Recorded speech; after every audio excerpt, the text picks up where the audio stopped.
Be me. 23-year-old neat, living with parents. Spend most days gaming and browsing image boards. Get message on Discord from old high school acquaintance. It's Jessica from chemistry class. Haven't talked to her in like 4 years. Hey, Anon, I need a huge favor. Already suspicious, but curious. What kind of favor? Can you hang out with my boyfriend for a few hours tonight? What the hell kind of request is that? Why would I want to hang out with your boyfriend? He's been really clingy lately, and I need some space. Just take him somewhere and keep him busy. This is the weirdest thing anyone has ever asked me. What am I supposed to do with him? I don't know, guy stuff, play video games or whatever. She's offering to pay me $50. Broke neat math kicks in. That's like a week of tendies. Fine, but this better not be some weird setup. His name is Marcus. He's 24, really sweet, but kind of needy. She sends me his number. Text him explaining the situation. Hey dude, your girlfriend asked me to hang out with you tonight. He responds immediately. Oh, cool. Jessica mentioned she had a friend who might want to chill. Seems normal enough. We agree to meet at the mall arcade. Drive over in Mom's Honda Civic. Spot him near the entrance looking around nervously. Tall, skinny guy with messy brown hair, wearing a Naruto hoodie and jeans. Approach him cautiously. You, Marcus. Yeah, you must be Anon. Thanks for doing this, man. He seems genuinely grateful. We head to the arcade section. Start playing some racing game. So how long have you been dating Jessica? About 8 months now. He's actually pretty good at this game. She seems cool. Yeah, she's amazing, but lately she gets annoyed when I text her too much. Red flag number 1. How much is too much? Maybe like 20 times a day. Okay, that's actually kind of a lot. She says I'm too clingy and need to find my own friends. We move to the fighting game section. He picks Ken, I go with Ryu. What happened to your old friends? Jessica said they were a bad influence. She didn't like me hanging out with them. Red flag number 2. What kind of bad influence? They played too many video games and made immature jokes. Sounds like normal dudes to me. We're actually having fun playing Street Fighter. He's got decent combos. You want to grab some food and keep playing at my place? His face lights up. Really, that would be awesome. Drive him back to my parents' house. Mom is at work. Dad's watching TV. Introduce Marcus to Dad. This is my friend Marcus. Dad nods and goes back to his show. Head up to my room. Fire up the PlayStation. Holy crap, you have every Call of Duty game. Yeah, I'm kind of addicted. We start playing Modern Warfare multiplayer. He's surprisingly good at first-person shooters. Jessica doesn't let me play violent games at home. Says they make men aggressive. This girl sounds more controlling by the minute. We're dominating in team deathmatch. Dude, you've got great reflexes. Thanks. I used to play with my college roommates all the time. What happened to them? Graduated and moved away. Jessica said I should focus on adult activities instead of games. We play for like 3 hours straight. Order pizza and keep gaming. Marcus is actually really chill. Tells funny stories about his job at Best Buy. There was this one customer who tried to return a microwave from 1987. We're both cracking up. Get a text from Jessica. How's it going with Marcus? Fine, we're just hanging out. Good, I'm at girls' night. Pick him up in 2 hours. Show Marcus the message. She's keeping track of our hangout time. That's kind of weird, dude. Yeah, but she cares about me. This guy is in denial. We switch to playing some co-op zombie mode, working together against endless hordes. This is the most fun I've had in months. Why don't you just play games when she's not around? She checks my PlayStation activity log. What the actual hell? That's pretty controlling, man. She just wants to make sure I'm being productive. We clear wave 30 in zombies. High five like we just won the Super Bowl. You know what? Screw being productive. Sometimes a man just needs to shoot zombies. He's starting to loosen up. Show him some funny memes on my phone. He's laughing harder than he has all night. Jessica says memes are immature. Dude, memes are art. We spent an hour going through saved meme collections. He's taking screenshots of the good ones. Don't let her see those. I'll make a hidden folder. Conspiracy level planning for basic entertainment. Jessica texts saying she'll be late. Girls' night is running long. Keep him another hour. She's probably hoping we become friends so she doesn't have to deal with me as much. Brutal honesty from Marcus. Do you actually want to be friends? Hell yeah, this has been awesome. We exchange Steam usernames. We should play online together sometime. I'd love that, but Jessica might not like it. What she doesn't know won't hurt her. We're now co-conspirators in friendship. Decide to introduce him to some image boards. Have you ever been on any anonymous forums? Jessica says those places are toxic. Show him some harmless threads, gaming discussions, funny stories, random nonsense. This is actually pretty entertaining. People are just joking around.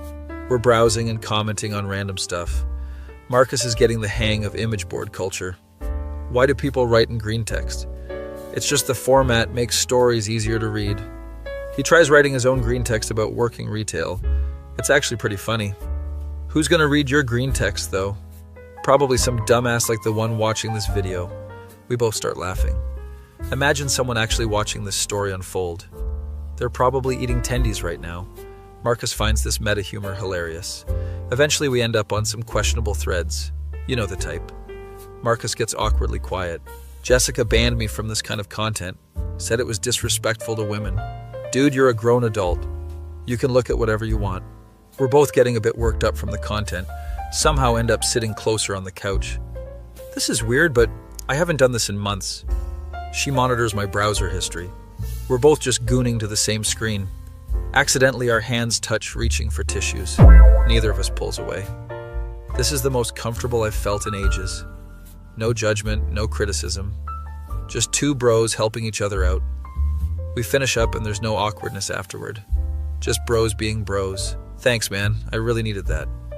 Jessica made me feel guilty about normal guy stuff. There's nothing wrong with this. No homo, though.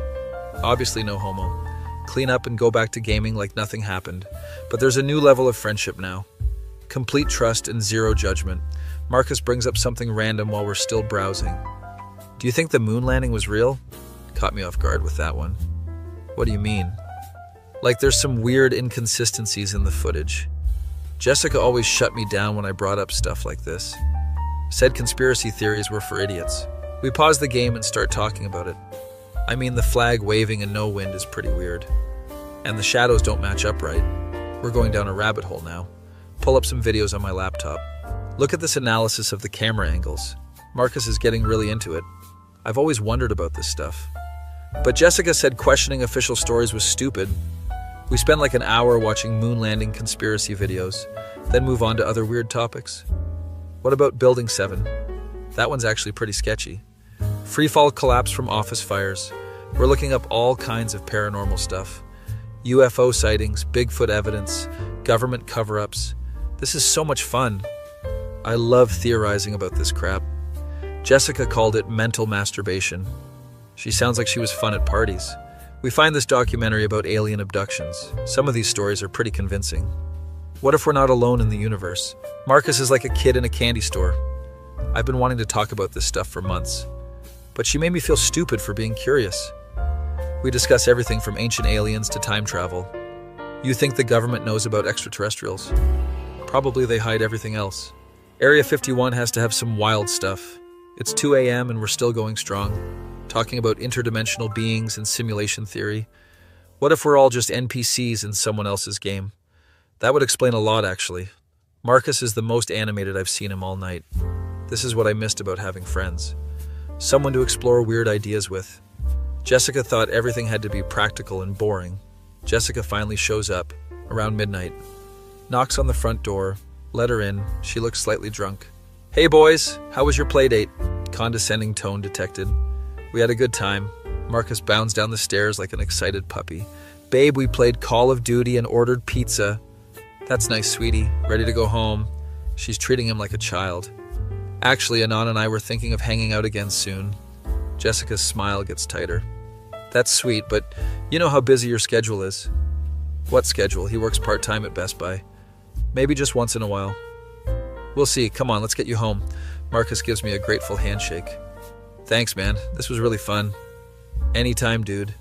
They leave and I feel kind of bad for the guy. He clearly needs male friendship. Next day, Marcus messages me on Steam. Jessica's at work, want to play some matches. We game for a couple hours. He's getting better at online multiplayer. I told Jessica about our gaming session. What did she say? That video games are a waste of time, but at least I made a friend. Backhanded compliment from girlfriend. We start hanging out more regularly, always when Jessica is busy with other stuff. She seems to actively encourage it, like she's relieved to have me babysit her boyfriend. One evening, we're at my place playing games. Marcus gets a call from Jessica. Hey babe, yeah, I'm at Anon's place. We're just playing some co-op campaign. Okay, I'll be home by 10. Hangs up and looks relieved. She's working late again. She works late a lot. Yeah, her job is really demanding. Suspicious, but don't want to pry. We're playing this new action RPG, creating characters and customizing builds. Jessica thinks RPGs are too nerdy. She prefers when I watch her reality TV shows. Do you actually like reality TV? Not really, but it makes her happy. This relationship sounds exhausting. We're deep into character creation when my dad comes home, pokes his head in the room. You boys want some beer? We both look at each other. Sure, Dad, thanks. He brings us a couple of cold ones. First beer Marcus has had in months, apparently. Jessica says alcohol is unhealthy. One beer isn't going to kill you. We're slightly buzzed, and gaming is even more fun. Telling stupid jokes and laughing at everything. This is what hanging out with guys is supposed to feel like.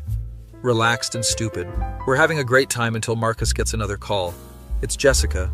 She sounds angry. Where are you? I've been calling for an hour. Sorry, babe, my phone was on silent. Are you drinking? You sound different. He looks panicked. No, just tired from work. Come home right now. She hangs up on him. Crap, I'm in trouble. For what? Having a beer with a friend? She doesn't like when I drink. He's genuinely scared of his girlfriend's reaction. I drive him home quickly.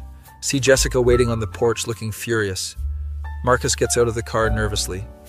Thanks again, Anon. No problem. Dude, watch him walk up to face the music. Feel bad for leaving him to deal with that alone. Next day, no messages from Marcus. Or the day after that. Finally text him on day 3.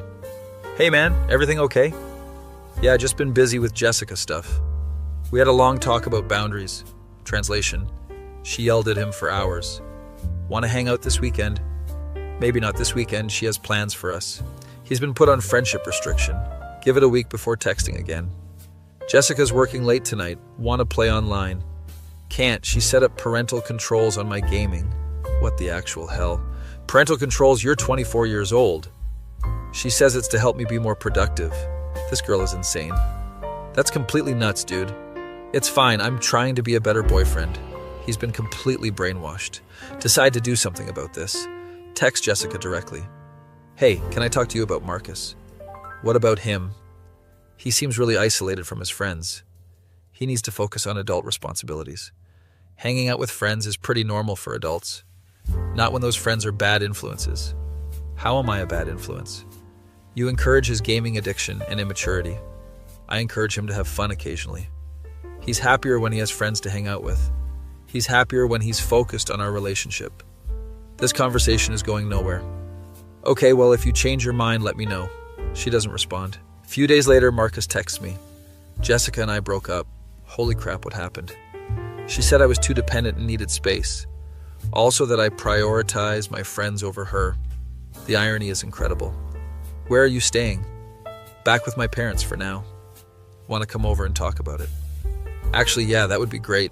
He shows up looking like he hasn't slept in days, but also somehow relieved. Dude, I'm sorry about the breakup. Honestly, I'm kind of glad it's over. I was walking on eggshells constantly. We crack open some beers and fire up the PlayStation. She took my gaming chair when she left. Said it was compensation for emotional damages. We both start laughing. Emotional damages for what? For making her date a man-child, apparently. We're playing co-op and he's actually smiling again. I forgot how relaxing this is. No one judging every little thing I do. Over the next few weeks, Marcus becomes a regular visitor. He's like a different person without the constant criticism. Starts making jokes again, expressing opinions. I think I was losing myself in that relationship. We're playing online with some random players. Voice chat is full of the usual gaming banter. Marcus is participating and having fun. Jessica always said online gaming was antisocial, but this feels pretty social to me. We're coordinating strategies and celebrating victories together. Sometimes my dad joins us for games. 3 generations bonding over digital warfare. Your dad is cooler than my actual friends were. Speaking of which, what happened to your college buddies? Jessica made me feel guilty for staying in touch. Said I should focus on building a future with her. He starts reaching out to his old friends again. Turns out they missed him too. They thought I was just busy with girlfriend stuff. Didn't realize I was basically in witness protection. We organize a gaming night with his college friends. They all come over with their laptops. Full LAN party in my parents' basement. Mom makes snacks and treats everyone like family. This is the most social I've been in months. It feels like I'm human again. His friend Danny is particularly cool, works as a programmer and has similar gaming tastes. Dude Marcus told us about his crazy ex. Sounds like you helped him escape a cult. We're all laughing and sharing dating horror stories.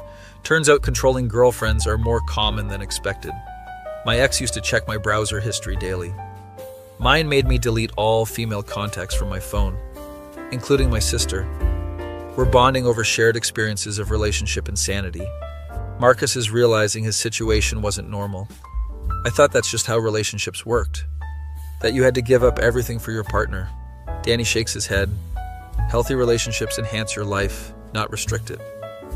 We're deep into a zombie survival game, working together to build defenses and gather resources. This is what teamwork actually looks like. Supporting each other instead of tearing each other down. The metaphor isn't lost on anyone. Marcus starts dating again after a few months, but this time he maintains his friendships. Brings his new girlfriend, Sarah, to game night. She's actually interested in learning to play. This looks fun, can you teach me? We set her up with a controller and show her the basics. She's terrible but enthusiastic. I can see why you guys enjoy this. It's like interactive problem solving. Marcus looks happier than I've ever seen him. Sarah actually encourages me to have hobbies. Says it makes me more interesting. What a revolutionary concept. Sarah fits in perfectly with our group, makes jokes, brings snacks, suggests new games to try. I don't understand why some women hate their boyfriends' friends. Friends make relationships better, not worse. She gets it. A few months later, Jessica tries to contact Marcus. She wants to get back together. Says she's learned from her mistakes. We're all skeptical. What kind of changes is she talking about? She's willing to let me play games for 1 hour on weekends. We all start laughing. 1 whole hour, how generous. Marcus sees how ridiculous it sounds now. I can't believe I thought that was normal. He politely declines her offer. Told her I'm happier with someone who actually likes me, instead of trying to change everything about me. Jessica doesn't take rejection well. Starts posting passive-aggressive stuff on social media. Some people choose video games over real relationships. Glad I dodged that bullet. We screenshot her posts for laughs. She's still bitter about losing her emotional support boyfriend. Marcus is completely over it. I feel bad for whoever she dates next. They're going to need their own babysitter. A year later, Marcus and Sarah move in together. Their apartment has a dedicated gaming room. Sarah helped me pick out a new gaming chair. Said the old one had bad memories anyway. We still have regular game nights, sometimes at my place, sometimes at theirs. Sarah joins us about half the time. Other times she hangs out with her own friends. Healthy relationships require some independence. You can't be everything to one person. Marcus has his friend group, Sarah has hers. They also have shared activities and couple time. This is what balance looks like. Jessica wanted me to be her entire social life. That's way too much pressure for anyone. We're playing some new cooperative adventure game, solving puzzles and exploring together. You know what's funny? Jessica thought you were a bad influence, but you actually helped me become a better person by letting me be myself. Sometimes personal growth comes from the weirdest places, like being asked to babysit someone's emotional support boyfriend and discovering he just needed actual friendship. That feel when you help someone escape relationship prison. My face when you realize friendship is the best multiplayer game of all. Be me. 24-year-old virgin living with roommate Alex. Alex is Femanon, who's been my best friend since college. She's 23, works at a coffee shop, constantly on my ass about dating. Anon, you need to get out there and find someone. You can't stay single forever. I tell her I'm fine being alone. That's what all incels say before they snap. Thanks for the confidence boost, Alex. She's always trying to set me up with random girls. Co-workers from her job, friends from her yoga class. What about Rebecca from my work? She's single and looking. I decline because Rebecca looks like she bites. You're too picky, Anon. You need to lower your standards. She makes it sound like I'm shopping for damaged goods. Finally get tired of her nagging. Decide to actually try dating apps. Download Tinder and start swiping. Match with this girl named Luna after a few days. She's got dark hair, multiple piercings, kind of alt look. We chat for a bit, and she seems cool, likes horror movies and plays guitar. Ask her out for coffee. Tell Alex about the date. What does she look like? Show her Luna's photos. Alex's face immediately changes. She looks like trouble, Anon. What kind of trouble? I don't know, just bad vibes. Classic Alex being overprotective. You haven't even met her. I don't need to, I can tell from her pictures. She points at Luna's nose ring and tattoos. Girls who look like that are usually crazy. That's pretty judgmental. I'm just looking out for you. Go on the date anyway. Luna is actually really sweet. Talks about her job at an animal shelter. Loves taking care of rescue cats. Volunteers at local music venues on weekends. We have great conversation for like 3 hours. She pays for her own coffee without being asked. I had a really good time. Want to do this again sometime. Definitely want to see her again. Get home and tell Alex how it went. She seemed really nice. They always seem nice at first, Anon. What's that supposed to mean? Girls like that are manipulative. They act sweet until they get what they want. Alex is being weird about this. You don't even know her. I know the type, whatever that means. Start seeing Luna regularly over the next few weeks. We go to concerts, watch movies, hang out at bookstores. She introduces me to new music and art. Actually feels like I'm growing as a person. Alex keeps asking invasive questions. Where did you go last night? What did you guys talk about? Did she ask you for money yet? The money question catches me off guard. Why would she ask for money? Girls like that always need something. Rent money, gas money, bail money. Alex is creating problems that don't exist. Luna and I are getting closer. She invites me to see her band play at a local bar. They're actually pretty good. Indie rock with thoughtful lyrics. She dedicates a song to me from the stage. This one's for my new favorite person. I feel like I'm floating. Afterwards, we go back to her apartment. It's small, but cozy with plants everywhere. She makes tea and we talk until sunrise. I really like spending time with you. You're different from other guys I've dated. How so? You actually listen when I talk. You care about things that matter. We end up making out on her couch. First time I've felt this connected to someone. Get home around 7 a.m. Alex is waiting in the kitchen like my mom. Where the hell were you all night? At Luna's place. Did you sleep with her? That's none of your business. It is my business when you're making stupid decisions. This conversation is getting ridiculous. How is dating someone a stupid decision? Because she's using you, Anon. For what exactly? Alex can't give me a straight answer. Just trust me on this. I tell her to back off. You're being paranoid for no reason. I'm being realistic. You don't know how girls like that operate. What does that even mean? Things with Luna keep progressing. We become official after about a month. She asked me to be her boyfriend over dinner. I know it's old-fashioned, but I wanted to ask properly. She's considerate about everything. Always checks if I'm comfortable with plans. Offers to split bills even though I usually pay. Introduces me to her friends, and they're all cool. Normal people who work regular jobs. Not the degenerate addicts Alex predicted. Meanwhile, Alex is getting more hostile. Makes snarky comments whenever Luna calls. Your girlfriend's on the phone. Says it like girlfriend is a dirty word. Starts leaving passive-aggressive notes around the apartment. Remember to do dishes when you get home from your date. Some of us have to work in the morning. She's never cared about my schedule before. Luna notices Alex's attitude. Your roommate doesn't seem to like me. She's just protective. Don't take it personally. Has she always been like this with girls you date? Realize I've never dated anyone seriously before. You're kind of my first real girlfriend. Luna finds this sweet instead of weird. That explains why you're so genuine. Most guys my age are jaded from dating around. She makes my inexperience feel like an asset. Alex escalates her weird behavior, starts researching Luna online, finds her social media, her band's website, everything. Did you know she got arrested 2 years ago? What for? Disorderly conduct at a protest. Luna had mentioned she went to environmental protests. That's not a real crime, Alex. It shows she's unstable. Caring about the environment is unstable. Getting arrested is unstable, Anon. Alex is grasping at straws. She finds Luna's ex-boyfriend's Instagram. Look at this guy she used to date. Shows me photos of some dude with face tattoos. She obviously has a type. What type is that? Dangerous guys who will hurt her. So she'll hurt you too? This logic makes no sense.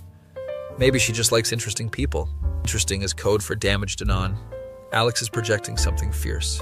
Luna and I hit the 3-month mark. Things are going really well. We're talking about her meeting my parents. She's nervous but excited. I want them to like me. They will. You're amazing. Mention this to Alex. You're bringing her home already. That's moving pretty fast. 3 months isn't that fast. It is for someone like her. What does that mean? Girls with her background move fast to trap guys. Alex keeps hinting at this mysterious background, but never explains what she means. Decide to confront her directly. What exactly is your problem with Luna? She's gonna hurt you, Anon. Based on what evidence? I can just tell. That's not evidence, that's paranoia. Alex gets defensive. I've known you longer than she has. I know what's good for you. You don't get to decide who I date. Someone has to protect you from yourself. This is getting insane. Alex starts sabotaging our dates, calls me with fake emergencies when I'm with Luna. Anon, I think someone broke into our apartment. Rush home to find nothing wrong. False alarm, must have been the neighbor's cat. This happens 3 times in 1 week. Luna is understanding but confused. Is everything okay with your roommate? She seems really anxious lately. That's putting it mildly. Alex steps up her investigation, somehow gets Luna's work schedule, shows up at the animal shelter during her shift. I wanted to see where Anon's girlfriend works. Luna tells me about this awkward encounter. She asked a lot of weird questions. Like what kind of questions? About my family, my past relationships. Said she was just looking out for you. Alex is stalking my girlfriend now. Confront her when I get home. You went to Luna's work. I was in the neighborhood. Bullshit. You were checking up on her. Someone needs to. That someone is me, not you. Alex starts crying. I'm just scared she's gonna change you. You're already different. How am I different? You spend all your time with her. We barely hang out anymore. Now we're getting to the real issue. We can still hang out. But I have a girlfriend now too. Things are going to be different. Alex doesn't want to accept this. What if she breaks up with you? Then I'll deal with it. What if she cheats on you? Why would you even say that? Because that's what girls like her do. She keeps saying girls like her without explanation. Alex starts spreading rumors, tells mutual friends that Luna is bad news. She's got Anon completely whipped. He doesn't see how she's using him. Friends start asking me weird questions. Is everything okay with you and that goth girl? Alex seems worried about you. Have to explain that Alex is being irrational. She's just having trouble adjusting, but the damage is being done. People are looking at Luna differently, like she's some kind of predator. Luna notices the social shift. Did I do something wrong? Your friends seem uncomfortable around me. Have to tell her about Alex's campaign. She's been telling people you're bad for me. Luna looks hurt. What did I do to make her think that? Nothing. She's just being crazy. Maybe I should talk to her.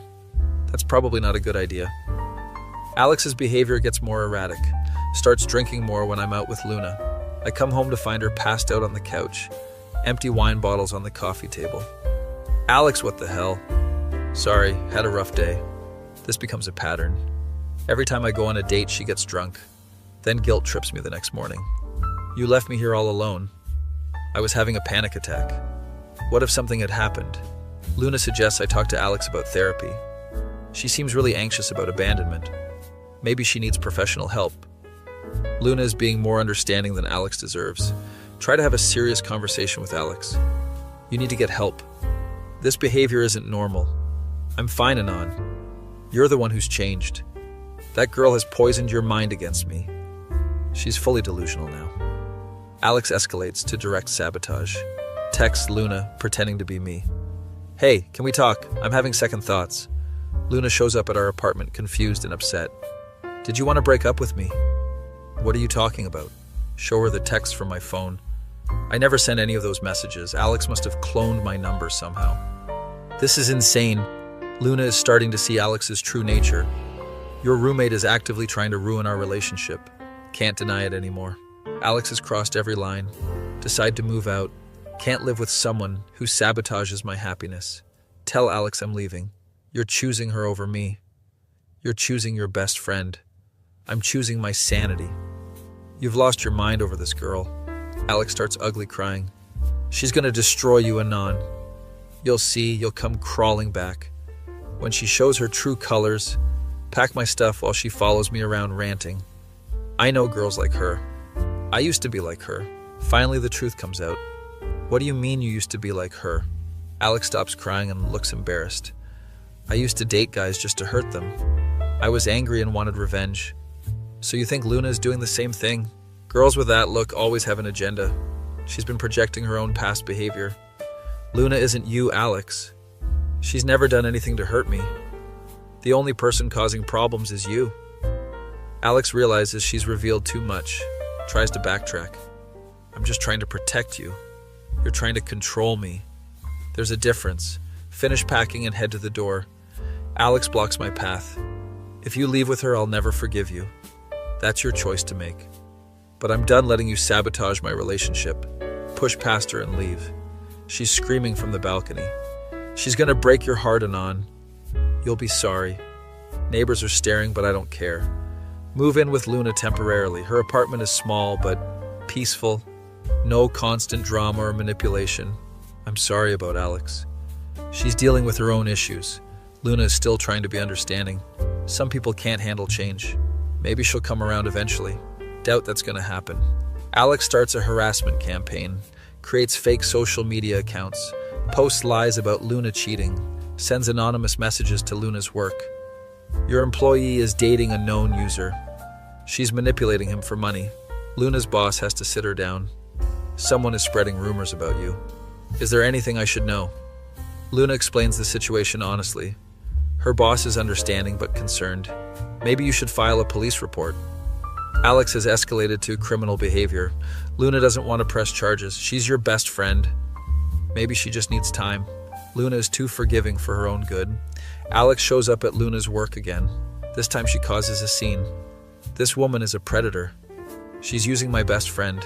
Security has to escort her out. Luna calls me in tears. I can't deal with this anymore. She's affecting my job. My coworkers think I'm some kind of criminal. Alex has successfully poisoned Luna's work environment. Finally convinced Luna to get a restraining order. This has gone too far. She's stalking you at this point. We go to the police station together.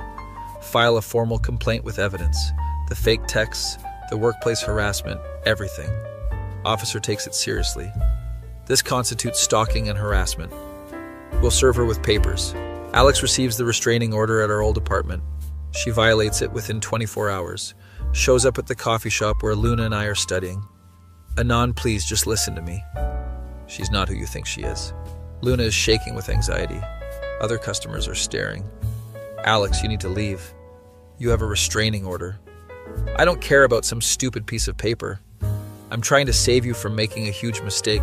Call the police while she's ranting. My ex-roommate is violating a restraining order. Cops arrive within 10 minutes. Alex is still trying to argue her case. Officer, this girl is manipulating my friend. She's isolated him from everyone who cares. Police arrest her on the spot. Ma'am, you're in violation of a court order. Alex starts screaming as they put her in the handcuffs. You'll regret this, Anon. When she ruins your life, don't come crying to me. I was trying to protect you.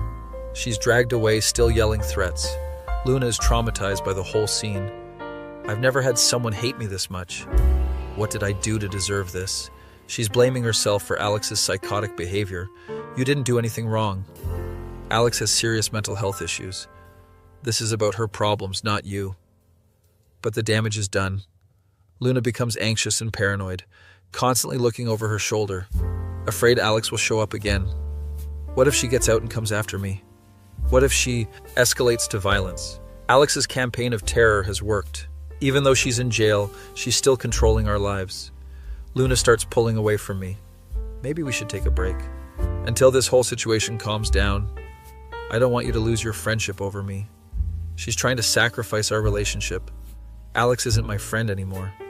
She proved that when she chose to hurt you. But what if I'm not worth all this trouble? Luna's self-worth has been destroyed. Alex's psychological warfare succeeded. You are worth it. Don't let her win by giving up. But Luna is too damaged by the harassment. I can't do this anymore, Anon. Every time we're together, I'm scared. Scared she's watching. Scared she'll do something worse. I need time to heal. Luna breaks up with me 3 days later, moves back to her hometown 2 hours away. I'm sorry, Anon. You deserve someone who doesn't come with this much drama. Maybe in a few years when this all blows over, but we both know that's not going to happen. Alex destroyed the best relationship I ever had. From her jail cell, she's probably celebrating. She got exactly what she wanted. I'm alone again, and Luna is gone. The worst part is Alex probably thinks she saved me. In her twisted mind, she was the hero, protecting me from a dangerous woman, when the only dangerous person was her. She became the villain in her own story, and took my happiness down with her. Be me. 22-year-old college dropout living with mom. Never had a girlfriend, barely talked to girls. Spend most days playing games and watching horror movies. Mom keeps nagging about getting a job. Anon, you need to do something with your life. Your father didn't abandon us for you to become a basement dweller. Dad left for milk 8 years ago, still waiting for him to come back. Anyway, I'm at the local GameStop buying used horror games. This cute girl behind the counter starts talking to me. Her name tag says Maya. Short black hair, pale skin, dark makeup. Looks like she stepped out of a Tim Burton movie. You've got good taste in horror games. Most people just buy Call of Duty.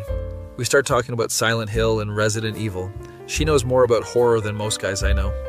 You should check out this indie game called Layers of Fear. It's psychological horror, really messes with your head. We talk for like 30 minutes about horror games and movies. She mentions loving old John Carpenter films. The Thing is a masterpiece of paranoia and isolation. This girl gets it. Other customers are getting annoyed waiting in line. Maybe we can continue this conversation sometime. She writes her number on my receipt. Text me if you want to talk horror. Walk home feeling like I'm floating. First time a girl has ever given me her number. Text her that night about the game she recommended. She responds immediately with detailed analysis. We start texting every day about movies, games, books. She's into really obscure horror stuff, knows about films I've never even heard of, suggests we watch something together sometime. There's this 24-hour horror marathon at the old theater downtown. Want to go together this weekend? Obviously say yes. Tell mom I'm going out with a girl. Finally, I was starting to worry you were gay. Thanks for the support, mom. Meet Maya at the theater Friday night. She's wearing all black with a vintage horror t-shirt. Ready for 12 hours of pure terror. We watch everything from classic Universal monsters to modern indie horror. She knows trivia about every single movie. Did you know The Exorcist was based on a real exorcism case? The actual events happened just a few miles from here. We share popcorn and candy, like a real couple. During scary parts, she grabs my arm. First time I've had physical contact with a girl. Around 3 a.m., we're both getting tired. Want to get some air? We walk around the empty downtown area. Everything is closed except for a few streetlights. This place is creepy at night. Reminds me of Silent Hill. We sit on a bench in the town square, talking about our favorite horror villains. Pinhead is underrated as a horror icon. Most people just remember the gore. But he's actually a philosopher of pain. This girl is incredible. We're sitting close together on the bench. She looks at me with these intense dark eyes. I've really enjoyed hanging out with you, Anon. Most guys think I'm weird. You're not weird, you're interesting. She smiles and leans closer. Can I kiss you? My heart is pounding like a horror movie soundtrack. Yes. We kiss under the streetlight. It's soft and perfect and everything I imagined. First kiss of my entire life. When we pull apart, she's smiling. That was nice. We kiss again, longer this time. I feel like I'm in a dream. I should probably get home. My mom worries if I'm out too late. Walk her to her car, an old black sedan. Text me when you get home safe. I will. She drives away and I walk home on cloud 9. Best night of my life. Get home around 4 a.m. Mom is asleep, so I sneak upstairs quietly. Text Maya that I made it home. No response, but it's late. She's probably sleeping. Wake up the next afternoon. Check my phone for messages from Maya. Nothing. Text her good morning. No response all day. Maybe she's busy with work. Try calling that evening. Phone goes straight to voicemail. Hi, you've reached Maya. Leave a message. Leave a message asking if she's okay. No callback. Figure she must be sick or something. Wait until Monday to try again. Call the GameStop where she works. Hi, is Maya working today? Who's Maya? Maya, the girl with black hair who works the evening shift. We don't have anyone named Maya working here. She was working Friday night. Buddy, I've been the only evening employee for 6 months. This doesn't make sense.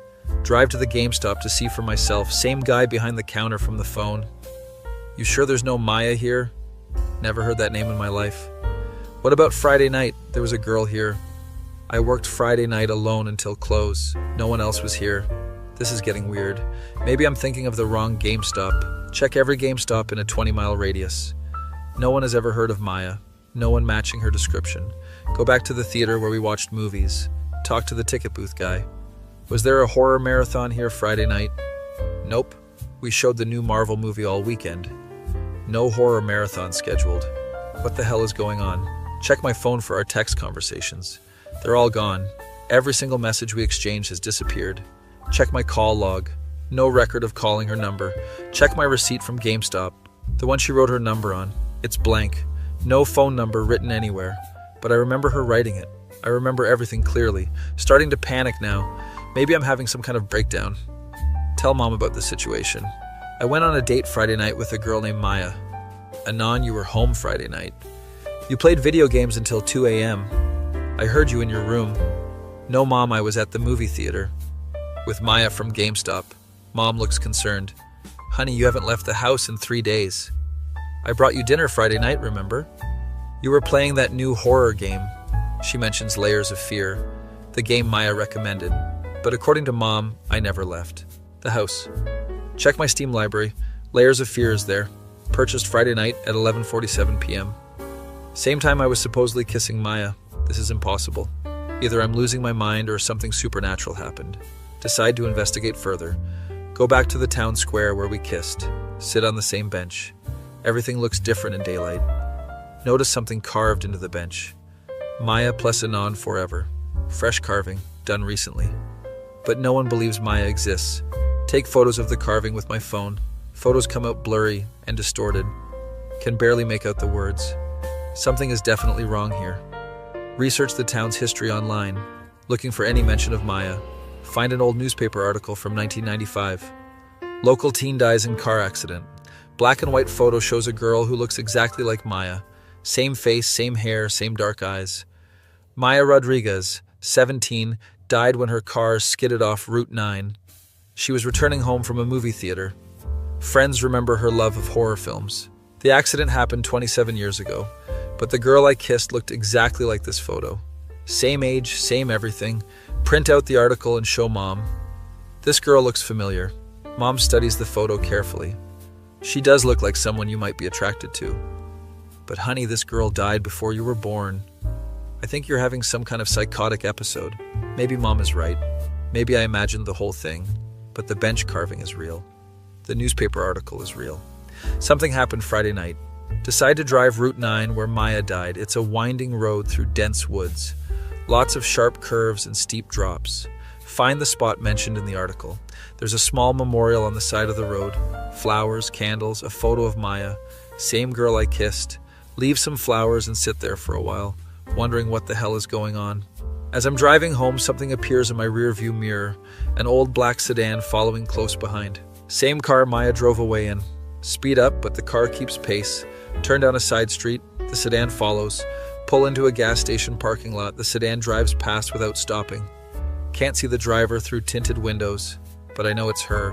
Maya is still out there somehow. Start having vivid dreams about her every night. We're back at the theater watching horror movies. She's holding my hand and whispering movie trivia. Did you know the hotel in The Shining was based on real hauntings? The ghosts never really leave Anon. They just wait for the right person to notice them. Wake up in cold sweats. These dreams feel more real than reality. Start researching ghost sightings and paranormal activity. Find stories of other people meeting Maya over the years. Forum posts dating back to 2003. Met this goth girl at GameStop who knows everything about horror. Had an amazing date, then she disappeared. No one believes she exists. Dozens of similar stories, all describing the same girl, all having the same experience. Maya appears to lonely guys who love horror, gives them one perfect night, then vanishes like she never existed. But why do I remember when others forget? Maybe because I was her type. Maybe because the connection was real. Start leaving notes for Maya around town. I remember you. I believe you existed. Please come back. Leave them at the GameStop, the theater, the memorial. They always disappear by the next day. Someone or something is taking them. Mom finds my research notes and articles. Anon, this is getting out of hand. You need professional help. I'm making an appointment with Dr. Stevens. Dr. Stevens is a psychiatrist. Mom thinks I'm having a schizophrenic break. Maybe she's right. Maybe I created Maya in my mind, but then how do other people have the same story? How do they describe her perfectly? Unless we're all sharing the same delusion. Go to my appointment with Dr. Stevens, middle-aged guy with thick glasses. Tell me about this girl you think you met. Explain the whole story. Maya, the date, the kiss, the disappearance. These kinds of vivid fantasies can seem very real, especially for isolated young men. Your mind created an ideal girlfriend, someone who shares all your interests. It's a coping mechanism for loneliness. He prescribes antipsychotic medication. This should help with the hallucinations. Take the pills for a week. They make me feel numb and disconnected. The dreams about Maya stop, but so does everything else. Can't enjoy horror movies anymore. Can't feel excited about anything. The medication is killing my soul. Decide to stop taking it. Within days, the dreams return. Maya is back in my subconscious. Why did you try to forget me, Anon? I thought what we had was special. It was special. Then why did you take those pills? Because everyone thinks I'm crazy. Maybe you are crazy, but that doesn't mean I'm not real. Wake up more confused than ever. Maybe being crazy isn't so bad. If Maya only exists in madness, then I choose madness. Stop going to therapy sessions. Stop pretending she didn't exist. Start living my life like she's still out there. Buy horror movie tickets for 2. Leave the extra seat empty for Maya. Other moviegoers think I'm weird, but I can feel her presence beside me. During scary parts, I feel her grab my arm. Just like that first night. People start avoiding me around town. That's the crazy kid who talks to himself, thinks he has a ghost girlfriend. Don't care what they think anymore. Maya is real to me. That's all that matters. Months pass and I settle into this new reality, living half in the real world, half in Maya's domain. Then one day something changes. I'm at home playing Layers of Fear, the game Maya recommended, when I hear a car pull into the driveway. Mom is at work, so I check the window. Old black sedan parked outside, same car from my memories. Someone gets out and walks to the front door. Doorbell rings. Heart pounding, I go to answer it. Open the door and see a middle-aged man. Looks familiar, but I can't place him. Anon. Yeah, it's me, your dad. Dad, who left for milk 8 years ago. Standing on my doorstep like nothing happened. I finally found the right store. Holds up a gallon of milk. Took a while, but I got it. This is more surreal than the Maya situation. Dad, where have you been? Getting milk, like I said. That was 8 years ago. Has it been that long? Time moves differently in some places. He's talking like Maya used to, cryptic and otherworldly. Can I come in? Mom's not home. I know, I waited for her to leave. We need to talk about Maya. My blood runs cold. You know about Maya. Son, I know about lots of things. Things that exist between reality and dreams. Things that slip through cracks in the world. Dad sits on the couch like he never left. Maya isn't what you think she is. She's not a ghost exactly. More like an echo. An echo of what? Of love that never had a chance to exist. She died before she could experience real romance. So she reaches out to lonely souls like you. Gives them one perfect moment. Then takes something in return. What does she take? Dad looks at me sadly. Pieces of your reality. Bit by bit until you exist more in her world than this one. Eventually you disappear completely. Just like I did. The milk story was a lie. Dad didn't leave for milk. Maya took him too. You met Maya 8 years ago. She appeared to me just like she did to you. I thought I was going crazy.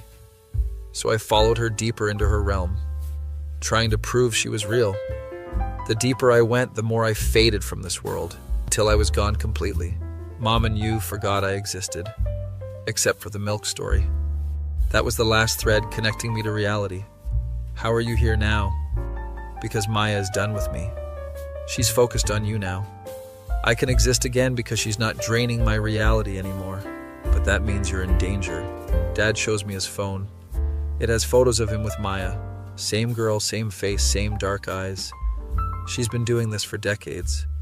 Collecting lonely hearts. Feeding on their longing for connection. You have to stop seeing her. Stop believing in her. Before she pulls you completely into her world. But I love her. No, son, you love the idea of her. She's everything you think you want. But she's not real. She's a parasite feeding on your loneliness. Dad helps me pack up all my Maya research. The photos, the articles, the notes. We have to burn all of this, break the connection. We build a fire in the backyard, feed everything into the flames. As the papers burn, I feel Maya's presence weakening. Hear her voice in the crackling fire. Anon, please don't forget me. I need you to remember. Without your belief, I'll fade away. Good, Dad says. Let her fade. Let yourself live in the real world. The last photo burns and Maya's voice stops, feel empty and hollow inside. Like part of my soul was burned away too. How do I live without her? The same way you lived before you met her. But I was miserable before. Then find real connections. Real people who can love you back. Maya could only take, never give. Dad stays for dinner when Mom gets home. She acts like he never left. How was work, honey? Did you remember to get milk? Dad holds up the gallon from 8 years ago. Somehow it's still fresh. Reality has been restored. The Maya timeline has been erased. Things go back to normal over the next few weeks. Dad gets his old job back. Family is together again, but I still miss Maya terribly. Still dream about her sometimes, though the dreams are fainter now. You'll always miss her a little, Dad says. She represented everything you thought you wanted. But now you know the difference between fantasy and reality. Now you can find something real. Start going out more, meeting actual people. Join a horror movie club at the community college. Meet other people who love the genre, including a girl named Rebecca. Red hair, freckles, completely different from Maya, but she's real and kind and actually there. We watch horror movies together.